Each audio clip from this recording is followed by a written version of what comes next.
بسم الله الرحمن الرحيم الحمد لله رب العالمين والصلاة والسلام على رسول الله صلى الله عليه وسلم السلام عليكم ورحمة الله تعالى وبركاته لمثال دعاء يأين عندهن لمثال عليه الصلاة والسلام من بروال الدعاء هو العبادة دعاء بلو مالت عبادة نوالو እንግዲህ አምልኮ ምን እንደሆነ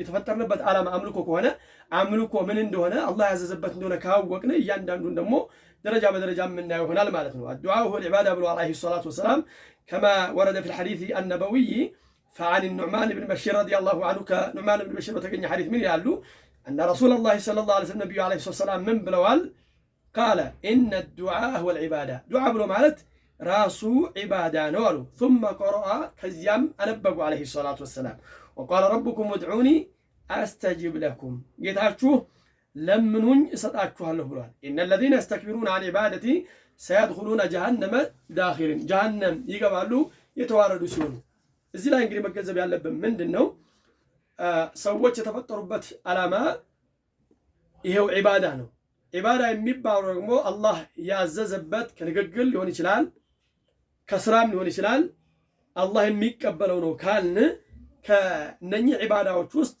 ተቀዳሚ አድርገን ያመጣነው እንደምሳሌ ዱዓን ነው ዱዓ እንግዲህ ዒባዳ ከሆነ አላህ Subhanahu Wa Ta'ala ለምን ከሆነ ከአላህ ውጭ ያለን አካል የምንለምንበት አጋጣሚ ካለ ሽርክ ይሆንና ከእስልምና ያስወጣል ነው አለይሂ ሰላቱ ወሰላም ምን ብለዋል በሐዲታቸው ኑማን ኢብኑ በሽር በዘገበው ሐዲስ الدعاء هو العباده دعاء ብሎ ማለት ዒባዳ ልክ ሐጅ الحج عرفه ብለው እንዳሉት عرفه እንግዲህ عرفان ስራ በመስራት ብቻ የሐጅን ስራ ፈጽሟል ተብሎ አይባልም ነገር ግን ዋናውና ትልቁ ነገር በመሆኑ አለይሂ ሰላቱ ወሰላም ጠቀሱት እዚህም ላይ የዒባዳዎች ሁሉ ዋናና ትልቅ ነገር እንደሆነ በዚህ ሐዲታቸው አስገነዘቡን ማለት ነው ምሳሌ ተጠቀሰው ምንድነው የቁርአን አያቱ وقال ربكم ادعوني استجب لكم ጌታችሁ ለምኑኝ እሰጣችኋለሁ ብሏል ካለ በኋላ እሰጣችኋለሁ አለ ادعوني استجب لكم ان الذين يستكبرون እነዚያ የሚኩራሩ የሆኑ عن عبادتي እኔን ከማምለክ سيدخلون جهنم داخلين جهنم ይገባሉ የተዋረዱ ሲሆኑ እንግዲህ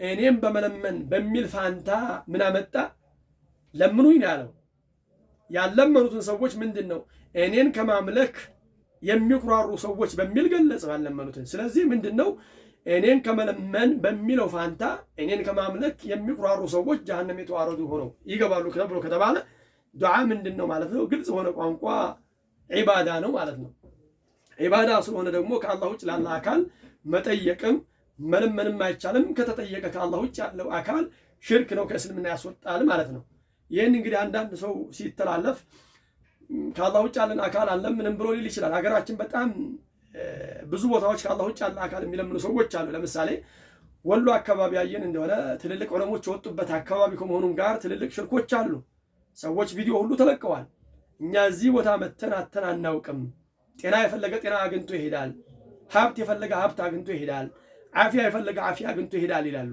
ታዲያ ማን ነው ይሄንን የሚለምኑት ማለት ነው የሞተውን ሰው ይጠይቁታል ይለምኑታል እናገኛለን ብለው ማለት ነው የሞተ ሰው የምንም ነገር ባልተቤት አይደለም ሊጠየቅም አይገባውም ለራሱ ዱዓ ያስፈልገዋል መልካም ቤተሰብ ካለው ዱዓ ያደርግለታል ሰደቃ ያደርግለታል እንጂ አይጠየቅም አይለመንም ማለት ነው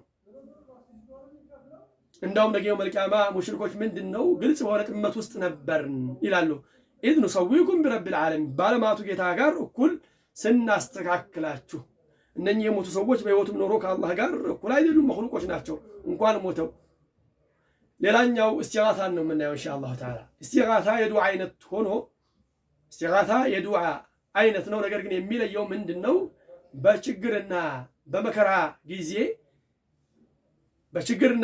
ጊዜ የሚጠየቅ በመሆኑ ከዱዓ ሊለየው ይችላል ከዚህ ውጭ ዱዓ ጋር ተመሳሳይ ነው አለይሂ ሰላቱ ወሰለም الدعاء هو العباده ካሉ እስቲጋታም ዒባዳ ነው ከአላህ ውጭ ላለ አካል ሊሰጥ አይገባም ነው ሙሽሪኮች ወይም ደግሞ የቢድዓ አንጃዎች ሹብሃ አላቸው ሰውን የሚያጠሙበት ምን ይላሉ ሙሳ ባልደረባው እርዳታ ጠይቆታል ነው فاستغاثه الذي من شيعته على الذي من عدوه ይላል ከዛ ከሙሳ ዘር የሆነው ሙሳን እርዳታ ጠየቀው በጠላቱ ላይ ይሄ እንግዲህ ሙሳ በሚሽሩት የሙሳ ወዳጃቸው እርዳታ ጠይቃቸው ይሄ እዚህ ላይ አንድ ሰው ጦርነት ከገጠመ በኋላ አቃተው ኃይልና ጉልበት ያለው አካል ጠርቶ አግዘኝ ማለትን ይመስል ይቻላል ነው ሰው በሚሽረው ኢስቲጋታ ለምሳሌ ሶስት አይነት ሊኖር ይችላል። አንደኛው ዒባዳዊ አምልኮ ኢስቲጋታ ነው፣ ከአላህ የምንጠይቀው ነው፣ ዒባዳ ነው፣ ተውሂድ ነው።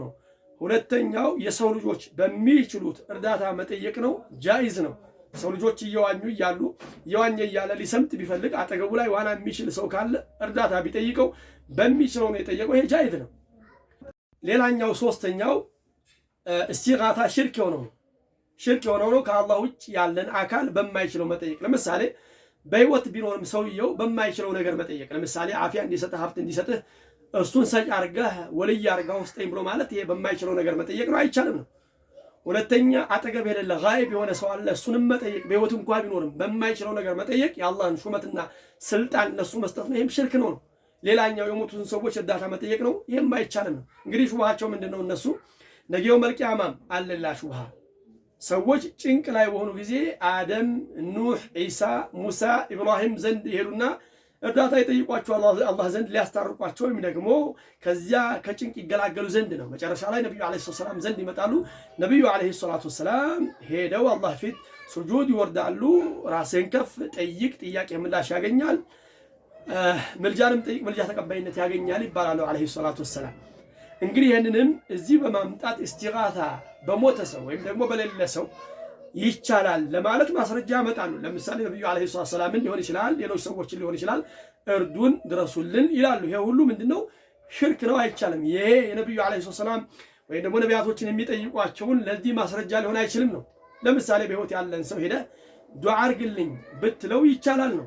ነብዩ አለይሂ ሰላምና ሌሎች ነቢያቶቹን ሰዎች ነገው መልቂያማ የሚጠይቋቸው በሚችሉት አላህ ዘንድ እንዲያስታርቋቸው ነው። ስለዚህ እዚህ ዱንያ ላይ ያለ ሰው ባልደረባው ወይም ደግሞ አላህን የሚፈራ ሰው ካለ፣ ተቅዋ ያለው ሌሊት የሚሰግድ ሰኞና ሐሙስ የሚጾም ሰው ካለ እኔ ወንጀል በዝቶብኛል እባክህን አንተ ቅርብ ባሪያ ነህና ለአላህ ከመጥ ይጠላል፣ ራሱ ቢያደርገው ይሻላል።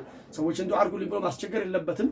ነገር ግን ቢቻልም ይሄኛው የተሻለ ነው። ይሄድና ዱዓ አድርግልኝ ብሎ ማለቱ ከዚህ ጋር ነው እንጂ የሚገናኘው የሞቱትን ሰዎች የሌሉትን ሰዎች ኢስቲጋታ መጠየቅ ጋር የሚያገናኘው ነገር የለውም ነው። ሌላው ነቢያቶች ነብዩ አለይሂ ሰላም ሚዕራጅ ላይ ሲወጡ አብረው ሰግደዋል የሚለውን ወይ ደግሞ ሙዛን ሲሰግዷቸው አይተዋቸዋል የሚለውን ነገር ማስረጃ በማድረግ ስራቸው አልተቋረጠምና እነሱን እርዳታ መጠየቅ ይቻላል። ይሄ ሁሉ ማስረጃ የለውም፣ ባጢል ነው። ምክንያቱም ጥመት ያለበት ሰው ምንድን ነው ያለው አላህ ሱብሓነሁ ወተዓላ ፈአመ الذين في قلوبهم زيغ فيتبعون ما تشابه منه ابتغاء الفتنة وابتغاء تأويله። ጥመት ያለባቸው ሰዎች አሻሚ ነገሩን ይከተላሉ ነው። ቁርአን ላይ በግልጽ የተቀመጠው ምንድን ያለው? አድዑኒ የስተጅብ ለኩም ኢነ الذين يستكبرون عن عبادتي سيدخلون جهنم داخرين وإذا سألك عبادي عني فإني قريب أجيب دعوة الداعي إذا دعاني። ባሪያዬ በጠየቀ ጊዜ ስለኔ ቅርብ ነው በላቸው። ስለዚህ አላህ ሱብሓነሁ ወተዓላ መጠየቅ ሲገባን ሌሎች ሹብሃ ያላቸውን ነገር ማምጣት የሙብተዲዖች መንገድ ነው ማለት ነው። የነብዩ አለይሂ ሰላም ባልደረቦች ችግር ባጋጠማቸው ጊዜ አላህ እርዳታ ጠየቁት። እርዳታ በጠየቁ ጊዜ አላህ ረዳቸው ነው። ኢዝ ተስተጊሱነ ረበኩም ፈስተጃበ ለኩም። ጌታችሁን እርዳታ በጠየቃችሁ ጊዜ አላህ ሱብሓነሁ ወተዓላ ረዳችሁ። እንግዲህ እነኚህ ሁለት አምልኮዎች ውድ የሆኑ ስራዎች ናቸው ማለት ነው። ዱዓና ኢስቲጋሳ አምልኮዎች ናቸው። ከአላህ ውጭ ላለ አካል አይሰጡም ነው። ከተሰጠ ሽርክ ነው፣ ከእስልምና የሚያስወጣ ይሆናል። ሰለላሁ ዐላ ሙሐመድን ወዐላ አሊሂ ወሰሕቢሂ ወሰለም።